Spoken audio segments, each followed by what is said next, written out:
வணக்கம். All in one zone devotion சேனலுக்கு உங்களை அன்புடன் வரவேற்கிறேன்.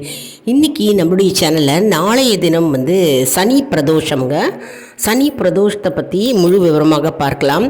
எப்படி பூஜை செய்ய வேண்டும், என்ன மந்திரம் நம்ம ஜபிக்க வேண்டும், மற்றும் எப்படி நம்ம வழிபாடு செய்ய வேண்டும், அதற்குரிய நேரம் என்ன அப்படின்னு முழு விவரமாக பார்க்கலாம். அதற்கு முன்னால் நம்மளுடைய சேனலை இதான் ஃபர்ஸ்ட் டைம் பார்க்குறவங்களா இருந்தாலும் சரி, சப்ஸ்கிரைப் பண்ணாமல் பார்க்குறவங்களா இருந்தாலும் சரி, நம்ம சேனலை சப்ஸ்கிரைப் பண்ணிக்கோங்க. கூடவே அந்த பெல் பட்டனை ப்ரெஸ் பண்ணிக்கோங்க. ஆல் என்கின்ற ஆப்ஷனையும் ப்ரெஸ் பண்ணிக்கோங்க. அப்போ தான் நான் போடுற வீடியோஸ்லாம் உங்களுக்கு உடனுக்குடன் நோட்டிஃபிகேஷனில் மிஸ் பண்ணாமல் தெரிய வரும். சரி, வாங்க நம்ம இப்போ வீடியோக்குள்ளே போகலாம். அதாவது நாளைய தினம் சனி மகா பிரதோஷம் அப்படின்னாலே மிகவும் சிறப்பு வாய்ந்த நாள். அது மட்டும் இல்லைங்க, சனி மகா பிரதோஷம் ஏன்னா சனிக்கிழமையில் வரதுனால சனி மகா பிரதோஷம் அப்படின்னு அழைக்கப்படுகிறது. அதனால் நாளைய தினம் நம்ம மறந்து விடக்கூடாது. நம்ம கோவிலுக்கு போய் சிவபெருமானை தரிசிக்க வேண்டும். மற்றும் நாளை காலையில் என்ன செய்யணும், நம்ம வீட்டில் குளித்து விட்டு நம்ம பூஜை அறையில் ஓம் நமச்சிவாய ஓம் நமச்சிவாய ஓம் நமச்சிவாயன்ற மந்திரத்தை நம்ம உச்சரிக்க வேண்டும். காலையிலையும் உச்சரிக்கலாம்.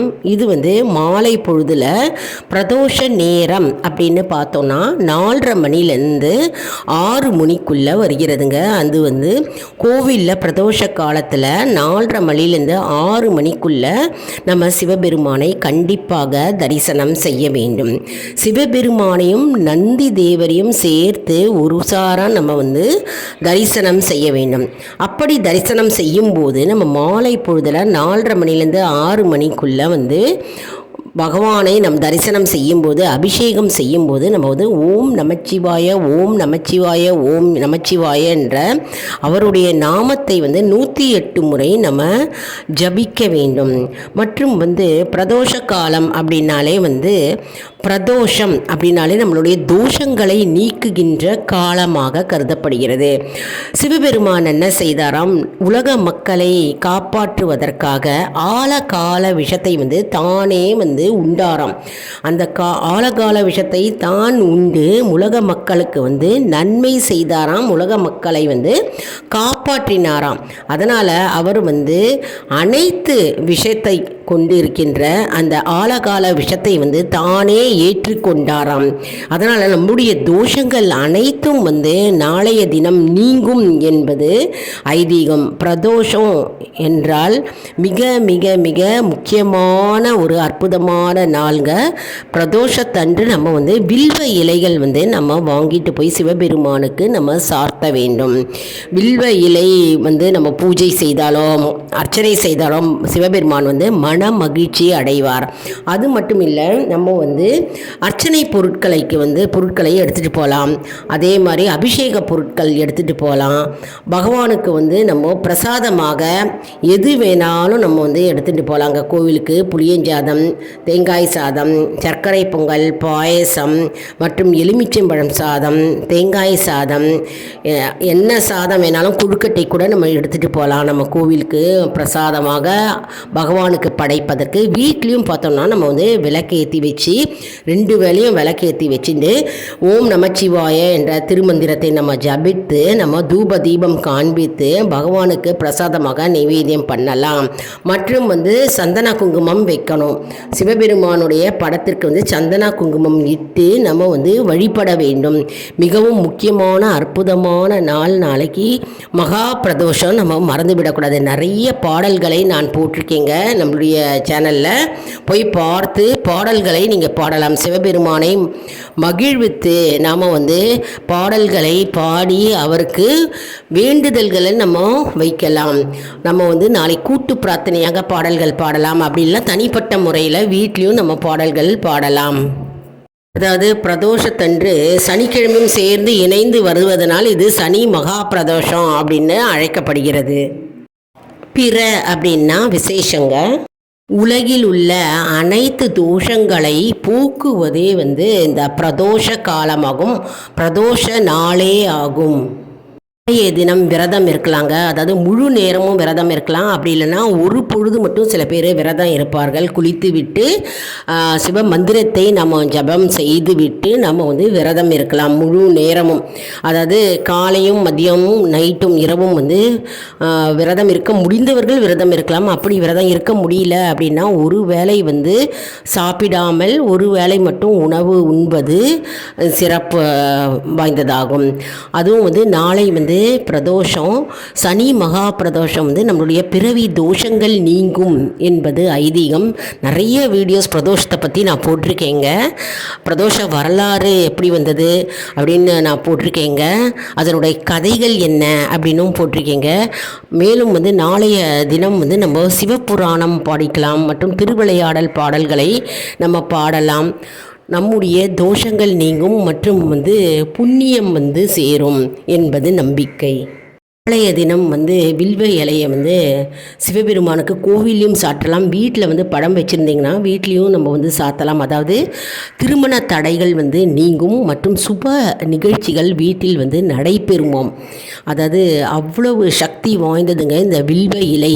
வில்வ இலை வந்து நம்ம சிவபெருமானுக்கு சாற்றினாலே நம்முடைய பிரச்சனைகள் நீங்க ஆரம்பிக்கும் மற்றும் சுப நிகழ்ச்சிகள் தடையின்றி நடக்கும் மற்றும் குடும்ப மேன்மை பெறும் மற்றும் குடும்பம் வளர்ச்சி அடையும் என்பது நம்பிக்கை. அதனால் வில்வ இலை எங்கே கிடைச்சாலும் விட்டுறாதீங்க. முதல் நாளே வாங்கி வச்சுக்கோங்க. வில்வ இலையை வாங்கி வச்சுட்டு பூஜை அறையில் சிவபெருமான் படத்துக்கு சாத்துங்க. கோவில்லையும் சிவபெருமானுக்கு அர்ச்சனை செய்யலாம் மற்றும் வந்து அவருக்கு மாலையாக கோர்த்து நம்ம கொடுக்கலாம். நமக்கு வந்து நன்மை வந்து சேரும். அதனால் வில்வ இலையை பத்திரப்படுத்தி எடுத்து வச்சுக்கோங்க.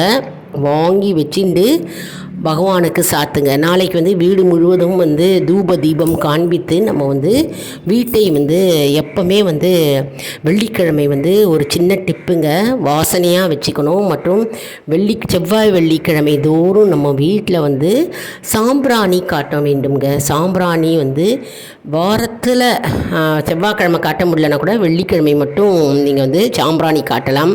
அது மட்டும் இல்லை, இந்த மாதிரி பிரதோஷ நாட்களில் வந்து வீட்டில் வந்து சாம்பிராணி காட்டலாம். சாம்பிராணி காட்டினா வீட்டில் இருக்கின்ற துர்சக்திகள் நீங்கும். கெட்ட சக்திகள் இருந்தால் வந்து அது தானாகவே விலகும் என்பது ஐதீகம்.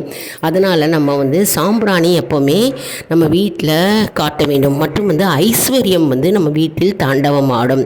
மகாலட்சுமி வாசம் செய்வாள் என்பது ஐதீகம். அதனாலேயே நம்ம வந்து சாம்பிராணி வாரத்தில் ஒரு நாள் போடுவோம்.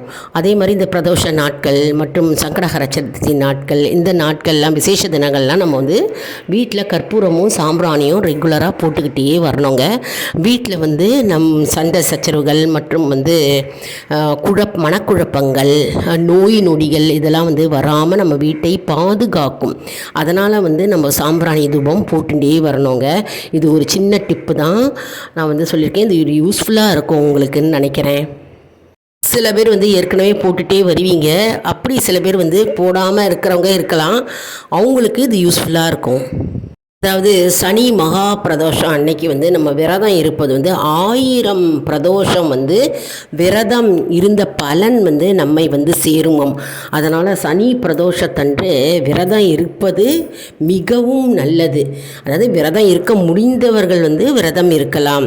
அதனால் வந்து சனி மகா பிரதோஷம் வந்து அவ்வளவு சிறப்பு வாய்ந்ததாக கருதப்படுகிறதுங்க. மேலும் நாளைய தினம் சனி மகா பிரதோஷம் அன்னைக்கு வந்து நம்ம எளியவர்களுக்கு வந்து தானம் கொடுக்கலாம். அதாவது அன்னதானம் அளிப்பது வந்து மிகவும் சிறப்பு வாய்ந்ததாக கருதப்படுகிறது. அதனால் நாளைய பொழுது வந்து நம்ம வந்து தானம் செய்யலாம். மற்றும் வந்து நாளைக்கு கோவிலுக்கு கண்டிப்பாக போகணும் அப்படின்னு சிவபுராணத்தில் கூட சொல்லியிருக்காங்க. அதனால் கோவிலுக்கு கட்டாயம் நம்ம போய் சிவபெருமானை தரிசனம் செய்ய வேண்டும். நாளைய பொழுது சனி மகா பிரதோஷத்தன்னைக்கு நம்ம சிவபெருமானை தரிசனம் செஞ்சாக்க சனி பாதிப்பிலிருந்து நம்ம விடுபடலாம். அதாவது சனி தோஷத்திலிருந்து நாம் விடுபடலாம். மற்றும் குடும்பத்தில் இருக்கும் பிரச்சனைகள் நீங்கும் என்று சொல்லப்படுகிறது. கணவன் மனைவிக்குள்ள பிரச்சனைகள், சண்டை சச்சரவுகள் அனைத்தும் நீங்கும். மற்றும் சனி மகா பிரதோஷத்தன்று சிவபெருமானை தரிசனம் செய்தால் வேலை இல்லாதவர்களுக்கு நல்ல வேலை கிடைக்கும். மற்றும் திருமணம் ஆகாதவர்களுக்கு நல்ல வரன் கிடைக்கும் என்பது ஐதீகம். மேலும் சிவபெருமானுக்கு நம்ம விளக்கேற்றி வழிபட்டால் சனி பகவானால் ஏற்படும் துன்பங்கள் நீங்கும் மற்றும் கொடிய பாவங்கள் நீங்கும் என்பது ஐதீகம். அதனால் சிவபெருமானை நம்ம பிரதோஷ காலம் என்பது 4:30 மணிலேருந்து 6 மணிக்குள்ளங்க. அந்த 4:30 மணி பிரதோஷ காலத்தில் சிவபெருமானுக்கு அபிஷேகம் செய்ய ஆரம்பிச்சிடுவாங்க. நம்ம அதற்கு முன்னாடியே போயிட்டு கோவிலில் நம்ம அமர்ந்து விட வேண்டும். பகவானை நாம் தரிசனம் செய்ய வேண்டும். அதாவது பிரதோஷ காலத்தில் தான் சிவபெருமான் ஆலகால விஷத்தை உண்டாராம். உண்டு நமக்கு தோஷங்களை நீக்கியவர். அதனால் பிரதோஷ காலத்தில் நம்முடைய தோஷங்கள் அனைத்தும் நீங்கும் என்பது நம்பிக்கை. அதனால் எல்லா பாவங்கள், கொடிய பாவங்களும் நீங்கும். அதனால் எல்லாரும் அந்த சனி பிரதோஷத்தன்று பகவானை நாம் தரிசனம் செய்ய வேண்டும். மற்றும் பால் அபிஷேகம் நம்ம கண்டிப்பாக செய்ய வேண்டுங்க. முடிஞ்சால் பால் எடுத்துகிட்டு போங்க. பன்னீர், அப்புறம் சந்தனம், இளநீர், என்னென்ன அபிஷேக பொருட்கள் உண்டோ எடுத்துகிட்டு போகலாம். நான் ஒவ்வொரு அபிஷேக பொருட்களுக்கு என்னென்ன பலன்கள் கிடைக்கும் அப்படின்னு நான் ஏற்கனவே நம்மளுடைய சேனலில் அப்லோடு பண்ணியிருக்கேங்க. சப்ஸ்கிரைப் பண்ணி வச்சுக்கோங்க நம்மளுடைய சேனலில். உங்களுக்கு ரெகுலராக அப்டேட்ஸ் கிடைக்கும். மற்றும் பலன்கள், நன்மைகள் அதெல்லாம் நம்ம தெரிஞ்சிக்கலாம். அதெல்லாம் நமக்கு யூஸ்ஃபுல்லாக இருக்கும். அதனால் நம்ம சேனலை மறக்காமல் சப்ஸ்கிரைப் செய்து கொள்ளுங்கள். அதாவது புரட்டாசி மாதத்தில் வருகின்ற சனி மகா பிரதோஷங்க. நம்ம பகவானை அந்த நேரத்தில் நம்ம தரிசனம் செய்து நம்ம விளக்கேற்றி வழிபட்டால் நோய்கள் நீங்கும். மற்றும் நம்முடைய வாழ்க்கையில் இருக்கின்ற வறுமை நிலை அப்படியே மாறும். மற்றும் நாம் செய்கின்ற அனைத்து காரியங்களில் வெற்றி உண்டாகும். வெற்றியே நமக்கு உண்டாகும், ஜெயம் உண்டாகும் என்பது நம்பிக்கை. மற்றும் குபீர சம்பத்து உண்டாகும். குபீர சம்பத்துனா நமக்கே தெரியும். அதாவது அனைத்து அஷ்டலக்ஷ்மிகளும் மற்றும் அஷ்ட ஐஸ்வர்யமும் நம்மை சேருமம். அப்பேற்பட்ட குபேரனுக்குரிய அனைத்து செல்வங்களும் நம்மை சேருமம். சுகபோக வாழ்வு நம்மை தேடி அடையுமம். அதனால் சனி மகா பிரதோஷம் அப்படின்றது ஒரு நிமிஷத்தில் சொல்லிவிட முடியாதுங்க. அதனுடைய பலன்கள் ஏராளம். நம்ம சொல்லிக்கிட்டே போகலாம். சொல்ல சொல்ல நமக்கு நிறைய இருக்குங்க. நமக்கு நேரமே பத்தாதுங்க. நிறைய இருக்குது பலன்கள் அப்படின்னு பார்த்தோம்னா. அதனால் நம்ம மாலை பொழுதில் பகவானை போய் கோவிலில் தரிசனம் செஞ்சுட்டு நம்ம ஓம் நமச்சிவாய என்ற அவருடைய நாமத்தை நம்ம உச்சரித்தாலே போதுங்க.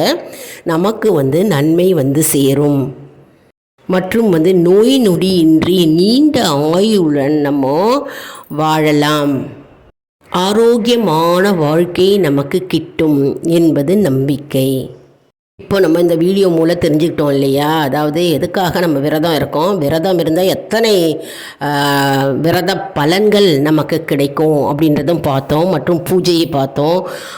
அது மட்டும் இல்லைங்க, நம்முடைய மந்திரம் என்ன மந்திரம் சொல்ல வேண்டியது, மற்றும் பிரதோஷ காலம் எப்படி பூஜை செய்ய வேண்டியது, எப்படி விளக்கு ஏற்ற வேண்டும், எப்படி விரதம் இருக்க வேண்டும், எல்லாத்தையும் நம்ம இந்த வீடியோவில் பார்த்தோம். இதை மற்றவர்களுக்கும் ஷேர் செய்யுங்கள். எப்பவும் ஷேர் செய்ய செய்ய அவர்கள் பலனடைவார்கள். அதாவது தெரியாதவங்களுக்கு இது போய் சேரும்போது அவர்களுக்கு நன்மை பயக்கும். அதன் மூலம் நமக்கும் தானே நன்மை வரும். அந்த ஐதீகம் தாங்க. அதனால் நம்ம நிறைய ஷேர் செய்ய வேண்டும். ஷேர் செஞ்சால் நமக்கு இந்த வீடியோ உங்களுக்கு மிகவும் பயனுள்ளதாக இருக்கும் என்று நான் நம்புகிறேன். இந்த வீடியோவுக்கு ஒரு லைக் கொடுங்க. இதை மற்றவர்களுக்கும் ஷேர் செய்யுங்கள், அவர்களும் பலனடையட்டும். மேலும் ஆல் இன் ஒன் ஜோன் அன்பர்களுக்கு ஒரு அன்பான வேண்டுகோள். நம்முடைய கம்யூனிட்டி போஸ்ட்டில் கேள்வி பதில் நேரம் வருங்க. அந்த கேள்விக்கு பதில் தாங்க. இதன் மூலம் நம்முடைய ஆன்மீக பயணம் எப்படி இருக்கிறது என்பதை நாம் தெரிந்து கொள்ளலாம் இல்லையா? இது சப்ஸ்கிரைப் செய்தவர்களுக்கு மட்டுமே தெரிய வரும். அதனால் நம்முடைய சேனலை மறக்காமல் சப்ஸ்கிரைப் செய்து கொள்ளுங்கள். அடுத்த வீடியோவில் வேறொரு தலைப்புடன் உங்களை சந்திக்கிறேன். நன்றி, வணக்கம்.